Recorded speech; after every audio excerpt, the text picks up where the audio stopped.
नमस्कार, आप देख रहे हैं ईस्टर्न स्काई मीडिया समाचार बुलेटिन के साथ मैं जितेंद्र ज्योति।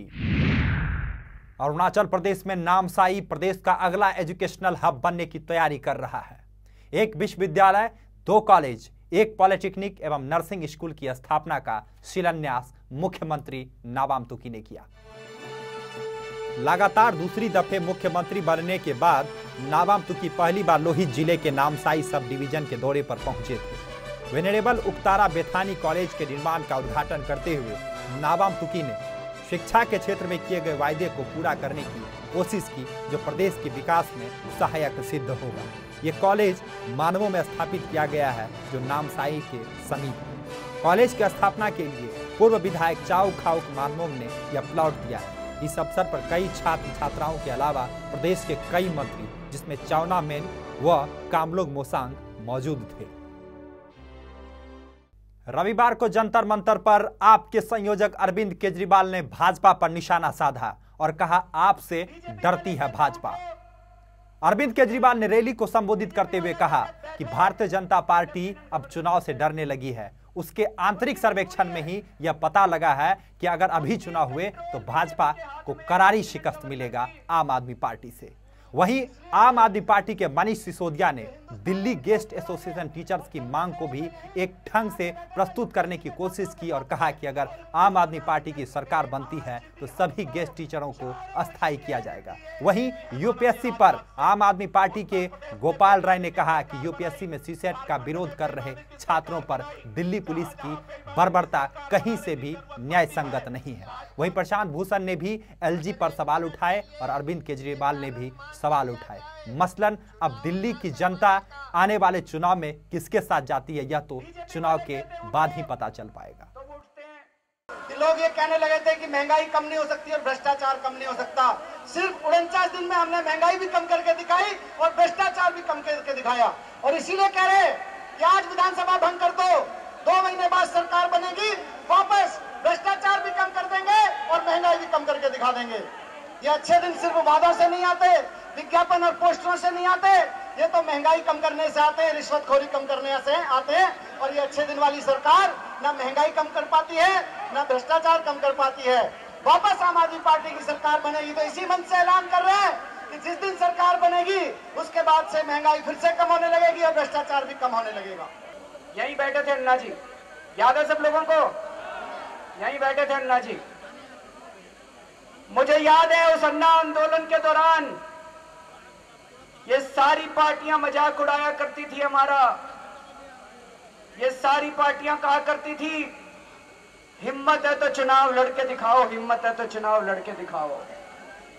दोस्तों, आज यहां पे दिल्ली की जनता इकट्ठी हुई है और इन पार्टियों को ललकारती है, हिम्मत है तो चुनाव लड़के दिखाओ। हम बीजेपी वालों को ललकारते हैं, हिम्मत है तो चुनाव लड़के दिखाओ। हम कांग्रेस वालों को यहां से ललकारते हैं, हिम्मत है तो चुनाव लड़के दिखाओ। दोस्तों, अभी दिल्ली के अंदर लेफ्टिनेंट गवर्नर साहब का शासन है। अगर लेफ्टिनेंट गवर्नर साहब लिख के दे दें कि दिल्ली में चुनाव होने चाहिए, दिल्ली विधानसभा भंग होनी चाहिए, तो दिल्ली में चुनाव हो जाएंगे। लेकिन लेफ्टिनेंट गवर्नर साहब भी इंसान है, उनको अपनी कुर्सी बचानी है। गलत तो नहीं कह रहे जी? उनको अपनी कुर्सी बचानी है। आज अगर वो बीजेपी की बात ना माने, 5 मिनट लगेंगे, बीजेपी वाले उठा के उनको कहीं और फेंक देंगे या उनको निकाल देंगे। बीजेपी वाले कहते उठो तो वो उठते हैं, बीजेपी वाले कहते बैठो तो लेफ्टिनेंट गवर्नर साहब बैठते हैं। उनकी मजबूरी है, उनकी कंट्रोल बीजेपी के हाथ में है, लेफ्टिनेंट गवर्नर की। बीजेपी वाले चुनाव नहीं चाहते। बीजेपी वाले क्यों नहीं चुनाव चाहते जी? मेरे को पता चला है, ये पत्रकार भाई बताते हैं कि बीजेपी वालों ने इंटरनल सर्वे कराया है। उस सर्वे में पता चला है कि आज अगर दिल्ली में चुनाव हो जाए तो बीजेपी पूरी तरह से हारेगी। इसलिए बीजेपी वाले चुनाव नहीं कराना चाह रहे। कांग्रेस वाले भी चुनाव नहीं कराना चाह रहे।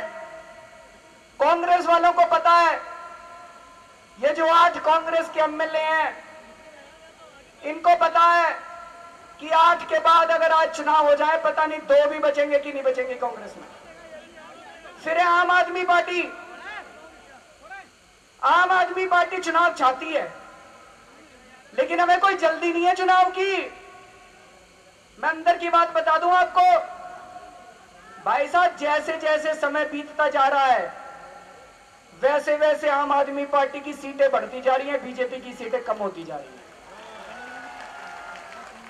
आज अगर दिल्ली में चुनाव हो जाए, आम आदमी पार्टी की भाई साहब 40 सीट आएंगी। अक्टूबर में अगर चुनाव हो जाए, आम आदमी पार्टी की 50 सीट आएंगी। फरवरी में अगर चुनाव हो जाए तो 55 सीट आएंगी। और अगर बीजेपी वाले ने फरवरी तक भी चुनाव नहीं कराए, तो जैसे कांग्रेस वाले कह रहे हैं ना, संसद में लीडर ऑफ ऑपोजिशन बनाओ लीडर ऑफ ऑपोजिशन, बीजेपी वाले यहां पे कहते फिरेंगे हमारा लीडर ऑफ ऑपोजिशन बनाओ। अरुणाचल प्रदेश में नीसी एलाइट सोसाइटी ने कहा कि प्रदेश में नीसी भाषा को तीसरे भाषा के रूप में विकसित किया जाना चाहिए और यह काम हो भी रहा है। जीरो में नीसी टीचर्स फोरम के साथ मीटिंग करते हुए नेस के प्रेसिडेंट बेंगिया तोलुम ने कहा कि नीसी प्रभावित इलाकों में टीचर्स यह कोशिश करें कि ज़्यादा से ज़्यादा नीसी भाषा को बढ़ावा दिया जाए। इस अवसर पर स्कूलों में पाठ्य पुस्तक की कमी और शिक्षकों की कमी पर भी तोलुम ने चिंता व्यक्त करते हुए कहा कि इससे शिक्षा के क्षेत्र का विकास रुकेगा। जनरल सेक्रेटरी लिखा तोगर ने भी हाई सेकेंडरी स्कूलों में कंप्यूटर सेट्स को लेकर सवाल खड़े किए। इस बैठक में तानिया मिली, जोराम बुद्ध और जेके एबो भी मौजूद थे। अरुणाचल प्रदेश में ईटानगर के चंद्रनगर में बाढ़ से प्रभावित होने से कई लोग घर छोड़ने पर विवश हो गए हैं। रात्रि के समय में भारी बारिश होने से येपो नदी का पानी का स्तर ऊंचा होने से घरों में पानी आ गया। इस गंभीर समस्या के बाद स्थानीय लोगों ने सरकार के कामकाज पर सवाल उठाए और कहा कि हाथ पर हाथ धरे सत्ता में बैठी सरकार को पहले से ही सुरक्षा के बेहतर उपाय करने चाहिए थे, जिसमें वह विफल साबित हुई है। वहीं इस मामले में पापुम पारे जिला के डिप्टी कमिश्नर मीगे कामकी ने बाढ़ प्रभावित क्षेत्र का दौरा किया और मीडिया को संबोधित करते हुए कहा कि लोगों को सुरक्षित जगह पर पहुंचाने के लिए सरकार पूरा प्रयासरत है। वहीं कामकी ने कहा कि कुछ अनियोजित प्रबंधन के कारण भी ऐसा हुआ है, जिसे अविलंब सुधारने की कोशिश की जा रही है।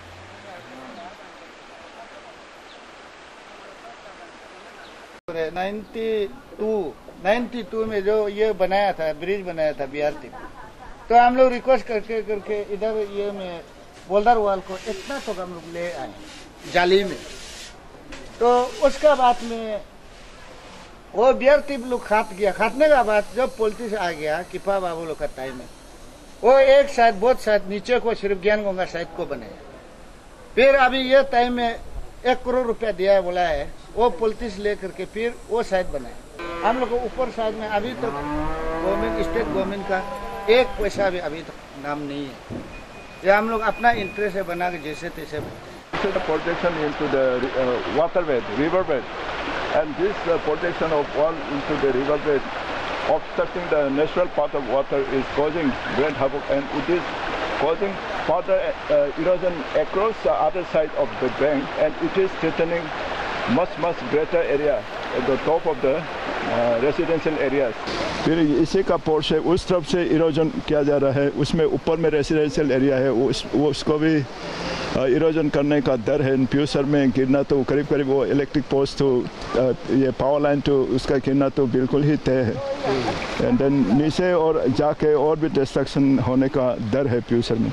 सर, आपको जब कंप्लेंट दिया गया था तो आपको एग्जैक्टली क्या बताया गया था सर? अभी तक हमको सिर्फ प्लाट हुआ है, रात में प्लाट आया, इस तरह का कवर था और इस तरह का वॉल बनाया, ऐसा हमारा ऑफिस में कोई कंप्लेंट नहीं था। रेस्पॉन्सिबिलिटी देखिए, इसका स्टडी करना पड़ेगा। इसमें कोर्स जो इसका होता है प्लाट रिलेटेड WRD डिपार्टमेंट होता है, प्लाट कंट्रोल बनाना, रिवर साइड में कोई वॉल बनाना है, WRD से क्लियरेंस लेके उनका इंजीनियर्स का गाइडलाइन से बनाना चाहिए था।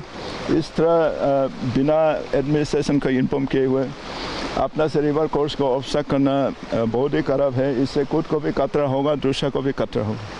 अरुणाचल प्रदेश में सब जूनियर बैडमिंटन चैंपियनशिप में शटलर्स के चयन के लिए स्टेट बैडमिंटन एसोसिएशन के द्वारा किया गया चयन प्रक्रिया का आयोजन। फाइनल चयन की प्रक्रिया का आयोजन ईटानगर स्थित बैडमिंटन कोर्ट राजभवन में किया गया, जिसमें नेशनल सब जूनियर बैडमिंटन चैंपियनशिप के लिए शटलर्स की चयन की प्रक्रिया की गई थी। यह प्रतियोगिता हरियाणा के रोहतक में होगा। इस पूरे मामले पर political secretary come general secretary of Arunachal state badminton association के बामंग तागो ने कहा कि हालांकि प्रदेश में स्पोर्ट्स इंफ्रास्ट्रक्चर की कमी है, लेकिन सरकार की ओर से इन शटलर्सों को पूरी सुविधा दी जाएगी। ईटानगर के राजभवन एरिया में यहाँ बैडमिंटन कोर्ट है और यहाँ पर हमारे साथ अभी बामंग तागो जी खड़े हैं और यहाँ पर अभी जो हाल चल रहा है यहाँ पर इसके बारे में हम इनसे कुछ जानकारी प्राप्त करते हैं। सर, ये एग्जैक्टली यहाँ पर जो हो रहा है, अब आप भी यहाँ आए हैं, तो मेन मोटिव क्या है सर? मैं यहाँ आया है, सबसे पहले मैं अरुणाचल स्टेट बैडमिंटन एसोसिएशन का मैं सेक्रेटरी हूँ। तो हम लोग अभी अंडर 13 एंड अंडर 15 का जो सब जूनियर नेशनल बैडमिंटन चैम्पियनशिप, जहाँ सितंबर का 1 तारीख से लेके 7 तारीख तक रोहतक में हरियाणा में नेशनल लेवल में उसमें खिलाया जा रहा है। इसके लिए बच्चा को हमारा ऑल अरुणाचल का जितना जो अंडर 13 और अंडर 15 का जो बैडमिंटन खेलने वाला को इनको हम इनवाइट किया है करके इनसे ट्रेल करके सिलेक्शन करके जो बेस्ट ऑफ द बेस्ट है अंडर 13 का और अंडर 15 का both single and double both boys and girls को सेलेक्ट कर, आज लास्ट डेट है उनको सेलेक्ट करके, तो हम लोग कमेटी लोग जांच करेगा, जांच के उनको भेजेगा। ये आज लास्ट डेट है। सर, आप लोगों का कितना टारगेट है, कितने पार्टिसिपेंट्स को आप ले जाएंगे? हमारा करीबन पार्टिसिपेंट उसमें अंडर 13 का सिंगल्स एक है, डबल्स है, देन अंडर 15 का सिंगल्स है, डबल्स है, देन गर्ल्स का सेम एज का सिंगल्स डबल्स, बॉयज़ का भी सिंगल डबल्स ये है। करीबन आपका 4, 4, 4, 8, 9, 12 कम से कम 14 या तो 15 बच्चा का। आपने जैसे कि कहा है कि इंफ्रास्ट्रक्चर की कमी है हमारे अरुणाचल में, स्पेशली बैडमिंटन को लेकर। आप देख सकते हैं कि यहाँ पर भी जो कोर्ट बना हुआ है ये कॉम्पिटिटिव जो प्रैक्टिसेस होता है उसके लिए ये बनाया नहीं गया है। तो ऐसे में आप क्या चाहेंगे कि अरुणाचल की सरकार जो है क्या सोल्यूशन निकाले? ये अब बहुत सही बात है। अभी यहाँ देखने से हमारा यहाँ नेशनल इवेंट कंडक्ट करने के लिए कम से कम एक जगह में मिनिमम 6 कोर्ट होना पड़ेगा, तब जाकर आप नेशनल इवेंट को कंडक्ट कर सकेगा। अभी हमारा अरुणाचल का बच्चा नेशनल इंटरनेशनल लेवल में इंडिया को रिप्रेजेंट कर रहा है, जैसे ला टलर है, और बैडमिंटन एसोसिएशन ऑफ इंडिया बोलता है आपका अरुणाचल नेशनल इवेंट कंडक्ट कर रहा है क्योंकि आपका बच्चा ऑलरेडी इंडिया को रिप्रेजेंट कर रहा है।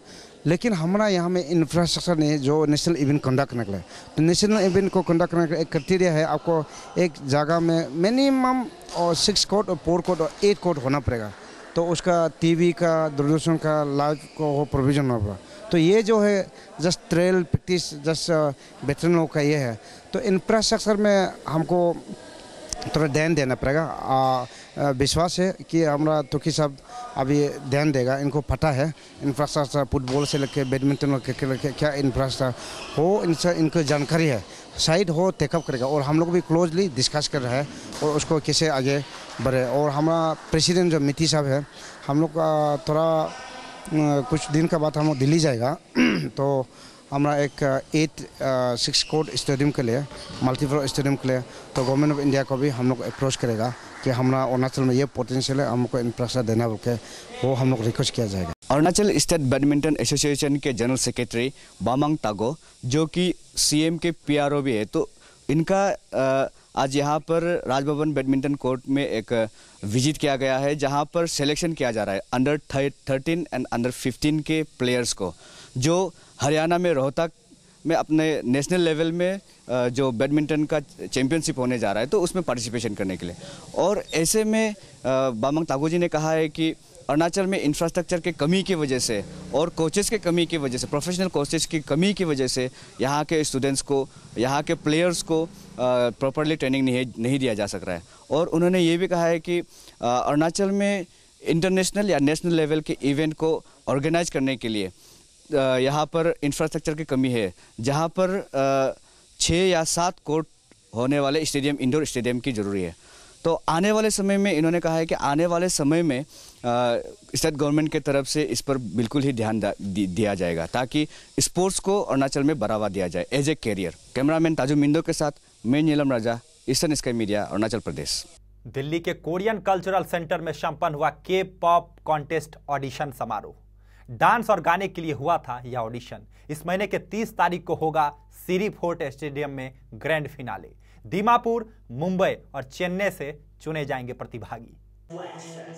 कोरियन कल्चरल सेंटर के डायरेक्टर किम कुम योंग ने खुशी व्यक्त करते हुए कहा कि के पॉप युवाओं के लिए एक बेहतरीन सांस्कृतिक मंच बनता जा रहा है और ये सकारात्मक संदेश है। वहीं किम ने कहा कि अल्सोमिक बैंड भी पहली दफा भारत में प्रवेश करेगा, जो बेहतरीन होगा। के पॉप कॉन्टेस्ट इस वर्ष का सबसे बड़ा कॉन्टेस्ट के तौर पर उभर कर सामने आया है, जिसमें 200 इंटायर्स ने हिस्सा लिया था। मणिपुर के रेबेका लिवोन ने भी ईस्टर्न स्काई मीडिया से मुखातिब होते हुए के पॉप पर अपने विचार रखे।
Undefeated troop, you're right.